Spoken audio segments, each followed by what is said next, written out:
and cry. He's a family guy. Welcome to Werezilla's Retrospective. I'm your host, Werezilla. This is actually a unique circumstance because when it comes to Family Guy, I could have picked literally any entry in the franchise and it would fit the bill of dumbest entry ever. It's not hard to see why I came to this conclusion.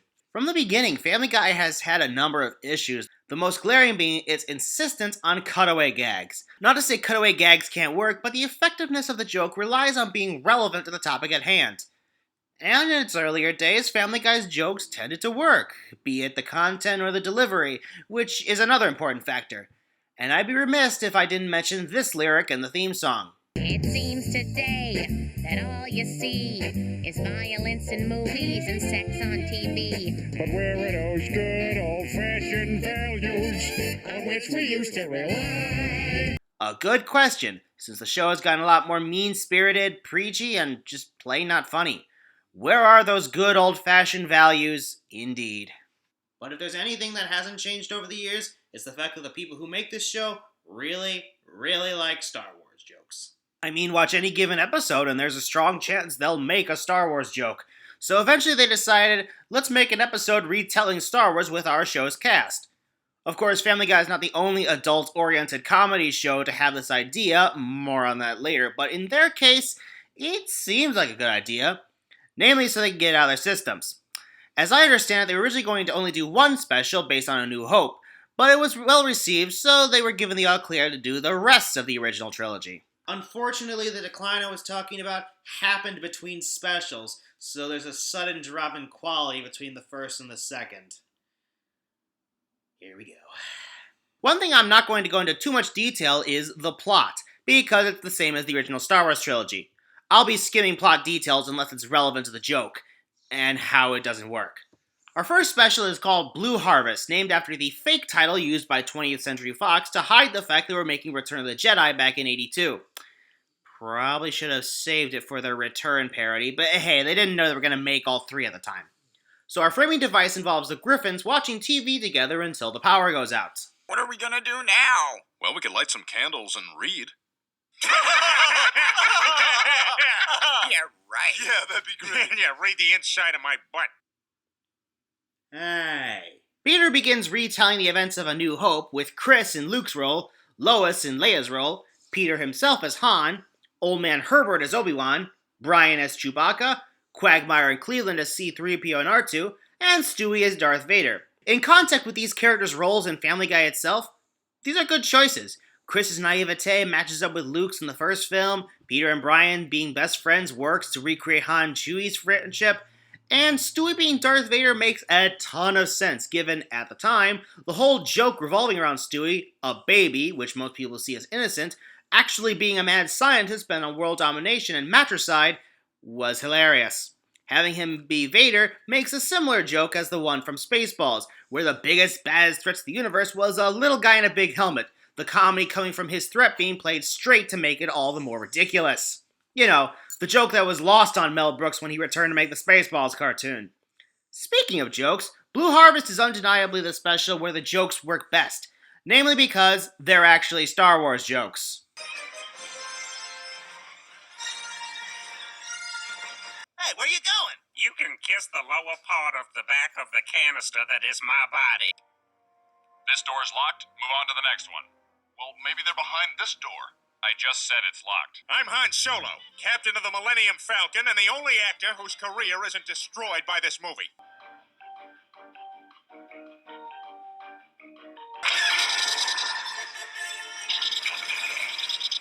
I got you! Right, kid, don't get penisy! Now, something you may have noticed right away is the attention to detail. I have to give credit to the Family Guy staff for recreating scenes from the movie, using a combination of hand-drawn animation and cel-shaded CGI, which is far better blended together than it was in our last outing. Though admittedly, the explosions look like they were lifted straight from A New Hope rather than recreating them. And the pacing, I gotta admit, is handled very well, given they had to condense a 2.5-hour movie into 45 minutes. This applies even more so to the DVD release than the original airing, with scenes cut from time put back in. The only real discrepancies come from our heroes somehow knowing Leia is on board the Death Star when they're caught, and cutting to the shootout in the cells when we did not show Han failing to stop reinforcements from showing up. It's minor, I know, but it'll be more noticeable in the later specials. One of the criticisms I received for my Spaceballs video was the fact that I took it too seriously. And given what I've said so far and what I'm going to say later, I expect similar criticisms of this review. Fair enough. One thing I do not expect, however, is for people to disagree with me on this notion.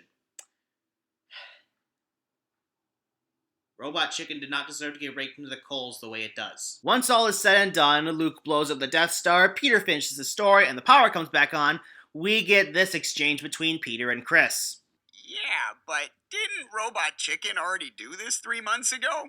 Well, I wouldn't worry about it, Chris. I don't think people are even aware of that show's existence. Well, I don't know, Dad. I think a decent number of people watch it. Oh, really? Define decent.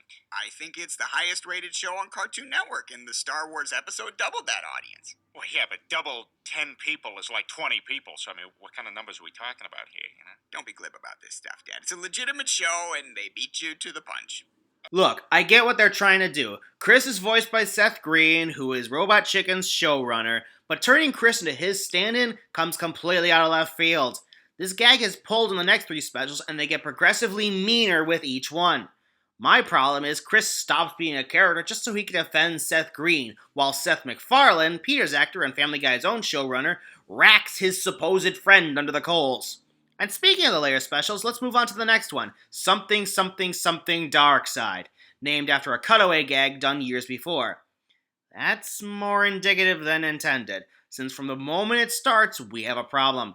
Besides reusing the power-going-out framing device, the opening crawl spends less time parodying the one from Empire Strikes Back, and more so bad-mouthing 20th Century Fox. And then, 4 minutes in, we get this joke. Oh, really? We or I? What do you mean? You don't want me to leave because of the way you feel about me. I bet you're afraid I'm gonna leave without giving you a goodbye kiss. Ugh, I'd rather kiss George Takei. Hello.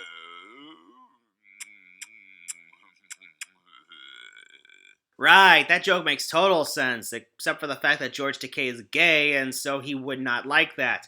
When I have a sneaking suspicion Chewbacca, being a very touchy-feely guy, would. Played even better when you consider Brian's own attraction towards Lois. It's not like Takei is a big, hairy Sasquatch, so there isn't a logical conclusion between the original line and this joke. And it just keeps going from here. Darth Vader convinces one of his officers that the rebels are bad because they took one of his co-workers' dog. That would have worked to make fun of how indoctrinated the Imperials are, but then in the very next scene, Luke and Han talk about how not only did they actually kidnap said dog, but Luke ate it! It's part of that mean-spirited shift the show had already started taking. The abuse of Meg got more frequent, Brian became a mouthpiece, Cleveland and Joe started suffering from not being characters who happen to be black and crippled respectively, but more the butt of race and crippled-related jokes. And speaking of stereotypes... Join me and we can rule the galaxy as father and son. You know? I mean, it doesn't have to be as father and son. It can just be as, as 2 really close guys who just happen to be men, just 2 good-looking guys sharing a cramped office, running the galaxy together, just getting the job done, Maybe we do it occasionally, but it's not weird, because we're just 2 guys with raging goals, I'm sorry, but I did not find Stewie's transformation from the previously mentioned would-be world conqueror and mother killer into a flamboyant metrosexual with a crush on Brian. There's no joke. It just sits there filling space. Having Carl fill Yoda's role gives us an excuse to have Luke's training consist of the 2 talking about movies. It's not a joke. It's the average conversation between me and my friends. And speaking of Carl, there are other choices that are just confusing. Mort is filling the role of Lando Calrissian, which isn't confusing because he was previously the Jawas, though it is, but rather, this gives the impression that Family Guy started to think they didn't have enough black characters to fill Lando's role since they already made Cleveland R2. Did they forget about the principal? The recurring judge character? And speaking of bad decisions, Something Something Something Dark Side has much worse pacing than Blue Harvest. Most of the scenes that are lifted from Empire Strikes Back are sped through at breakneck speed, not really parodying, say, the relationship between Han and Leia, but rather making it what the original relationship was trying not to be in the movie. A real relationship growing between 2 people, and not just 2 pretty people getting together because they're the best-looking people in the movie. But on the other hand, there are a couple of not funny gags that take up way too much screen time. An overly long, heavy breathing scene, a sudden and out of nowhere juicy fruit commercial, Han shooting the mouth of the space slug several times after it stopped being funny, and Luke singing duet with his dark side. The latter scene is even started with this line. That place is strong with the dark side. But it's very confusing and it stops the movie dead. Yeah, no it didn't. The original scene was part of Luke's character development, showing how he had the potential to become his own worst enemy. This scene, on the other hand, is exactly what it is described as. And that's not how you parody anything! Speaking of which... I love you. Fuck off. Yeah, I get it. It's trying to poke fun at the fact that the cast and crew of Empire spent take after take trying to get the right reaction because they all agreed what George Lucas originally wrote didn't work, but it has the same problem as before. It just hangs there in your face, not saying anything. And neither does grafting the ending of Back to the Future 2 onto this. Sorry, but what does that have to do with Empire Strikes Back? And I know this may sound hypocritical given what I said about time-wasting scenes, but there is no fight between Peter and the giant chicken, begging the very good question why they even put the giant chicken in the role of Boba Fett in the first place. Empire Strikes Back is considered the best of the Star Wars movies, and I agree with this notion. On the flip side, Something Dark Side is the worst of the Family Guy Star Wars specials. The final special, It's a Trap, isn't as bad as its predecessor, but it has a lot of problems. In the first few minutes, we are told the Family Guy staff were already burned out and didn't want to do this one, only doing it out of obligation. You'd think that it's just an ill-conceived joke for the opening crawl, but the DVD commentary admits as much that they were phoning this last one in. And then my theory that they assumed they were running out of characters is proven true by having Roger, a character from American Dad, show up as the Imperial officer that greets Vader on the second Death Star. Why? Klaus even shows up as Admiral Akbar. Just about the only amusing casting choice is Peter's boss, Angela, as Mon Mothma. Mostly because Angela is played by none other than Carrie Fisher. I can only imagine what she felt about this bastardization of the film trilogy that kickstarted her career. But as interesting as that was, the addition of characters from other Seth MacFarlane shows is more distracting than funny, along with a couple other things that I doubt the show makers had considered. First is this. Still alive! Not by the time this aired. But what's even stranger is a scene on Endor where, in another instance of being mean-spirited and thinking it's funny, our heroes force the Imperials to dig their own graves with their helmets. I'm sure we're supposed to laugh, and we are, but not at Peter's actions. Rather, it's the fact that later expanded universe works revealed Ewoks did exactly this, with their various death traps leaving survivors of the battle scarred for life. But here comes the thing I have the biggest problem with. Remember the confrontation with the Emperor in Return of the Jedi, where the Emperor tried to tempt Luke by threatening his friends? Well, instead of parodying that, they just fall back on the fact that Chris is played by Seth Greene and start bad-mouthing him, leading to Chris dropping his Luke persona in an attempt to defend his voice actor.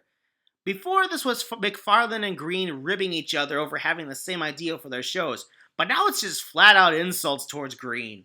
And like a dozen other examples in these specials, it's not funny! What makes the bad-mouthing of Greene and the Robot Chicken's own Star Wars specials even worse is the fact that it steals jokes from the Robot Chicken episodes in question.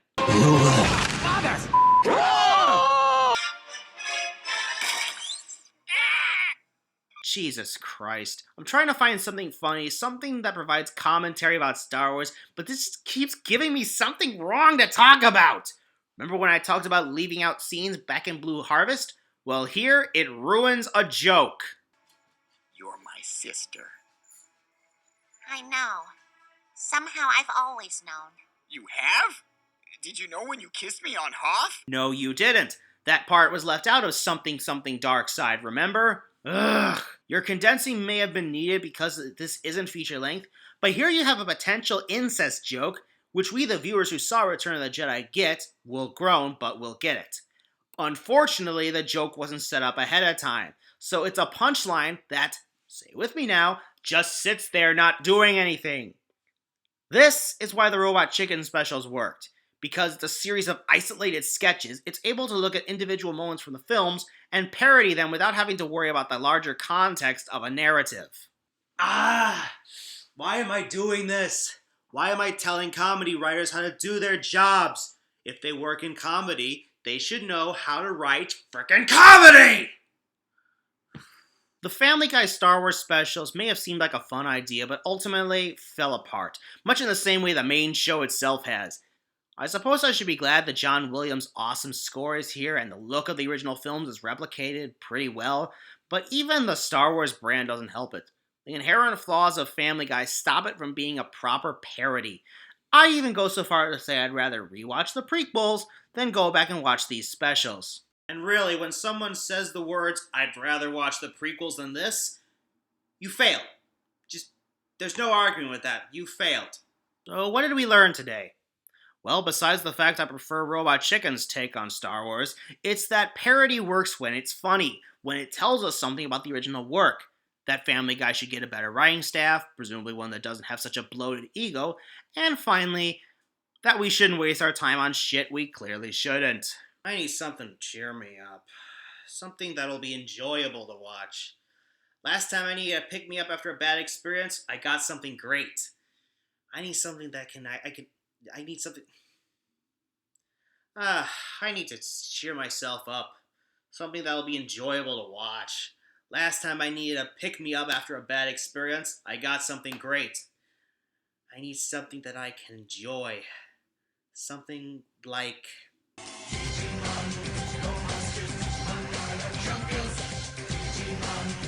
Now that's a show I've not thought about